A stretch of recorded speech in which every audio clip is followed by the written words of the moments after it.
পুলিচৰ নিযুক্তিৰ বাবে আৰু কেইবা হাজাৰো পদ আমি মুকলি কৰি দিম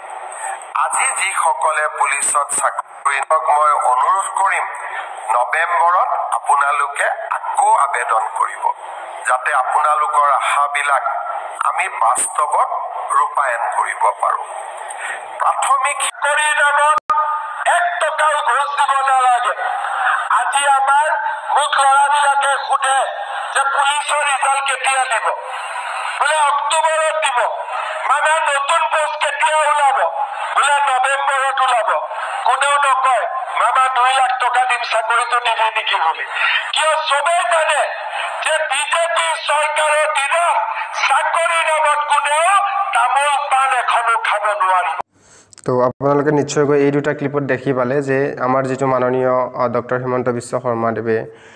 ইতিমধ্যে ঘোষণা কৰিছে আৰু আগতো ঘোষণা কৰিছে আগৰ ক্লিপটো দেখুৱাইছো আৰু লেটেষ্ট যোৱাকালিৰ ক্লিপটো দেখুৱাই দিছো যেতিয়া তেখেতে লাইভ আহিছিল গতিকে আপোনালোকে যেটো আসাম পুলিচ সাব ইন্সপেক্টৰ হওক কমান্ডো হওক বা এবি উবিত হওক আপোনালোকে যদি এটা চাকৰি লম বুলি ভাবিছে বা আপোনালোকৰ সেই 10 11 12 তাৰিখৰ যি ৰিজাল্টৰ দিন ঘোষণা হৈছিল সেই দিনটো যদি আপোনালোকে দেখিবলৈ সপোন দেখিছে তেনেহলে আপোনালোকে আজিৰ পৰাই কষ্ট কৰিব লাগিব এতিয়া মই অফিচিয়েল ৱেবছাইটত গৈ দেখুৱাই দিছো যেটো বৰ্তমান যেটো 10 তাৰিখে অসম পুলিচৰ ৰিজাল্ট দিছে সেই 10 তাৰিখৰ যেটো ৰিজাল্টৰ আপোনালোকৰ যেটো এডভাৰটাইজমেন্ট হৈছিল সেই এডভাৰটাইজমেন্টটো আপোনালোকৰ কেতিয়া আহিছিল মই সেইটো এবাৰ দেখুৱাই দিছো আপোনালোকক চাওক যে আপোনালোকে নিশ্চয়কৈ এটা কথা মনত ৰাখিব সদায় যে আপোনালোকক যদিহে এই চাকৰিটো লব লাগে এই সময়ত আপোনালোকে ৰিটেন এক্সামিনেচনৰ লগতে আপোনালোকে নিজকে ফিজিকেলৰ লগতো এক্টিভ থাকিব লাগিব কিয়নো এতিয়া যেহেতু খুব কম্পিটিশনৰ দিন গতিকে এতিয়া খুবেই যথেষ্টখিনি কম্পিটিশন আমি দেখিবলৈ পাও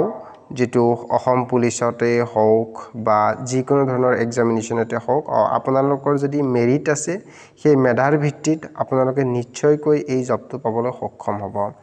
আৰু যোৱা বছৰৰো যদি আমি এটা আজিটো 10 তাৰিখে ঘোষণা কৰিলে সেই 10 তাৰিখে ঘোষণা কৰা যেটো আপোনালোকৰ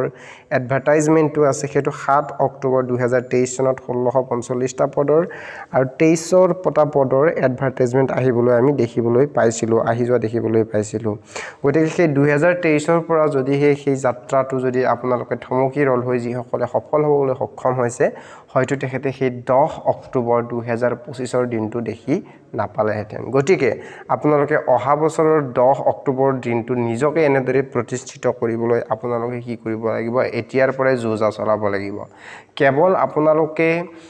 ফিজিক্যাল এক্টিভিটিছতে সীমাবদ্ধ নাথাকি আপোনালোকে ৰিটেন এক্সামিনেচনৰ কাৰণেও নিজকে প্ৰিপাৰেচন কৰি ল'ব লাগিব তেতিয়াহে আপোনালোকে এই জবটো পাবলৈ সক্ষম হ'ব আপোনালোকে 50ৰ ভিতৰত 42 43 নম্বৰ পাবলৈ আপোনালোকে নিজকে এতিয়াৰ পৰা মনপুতি নিজকে মনটো বান্ধি থব লাগিব আৰু সেই হিচাপত আপোনালোকে ডেইলি প্ৰত্যেক দিনাই আপোনালোকে 2-3 ঘণ্টাকৈ কনসিস্টেন্টলি পঢ়িব লাগিব আৰু আপোনালোকে ফিল্ডত দৌৰিব লাগিব তেতিয়াহে আপোনালোকে এই যেটো আজিৰ দিন সেই দিনটো আপোনালোকে দেখিবলৈ পাব তো গতিকে পুনৰবাৰ যি সকলে এই জবটো পাবলৈ সক্ষম হ'ল আমাৰ এই চেনেলৰ তৰফৰ পৰা শুভেচ্ছা জ্ঞাপন কৰিছো আৰু যি সকলে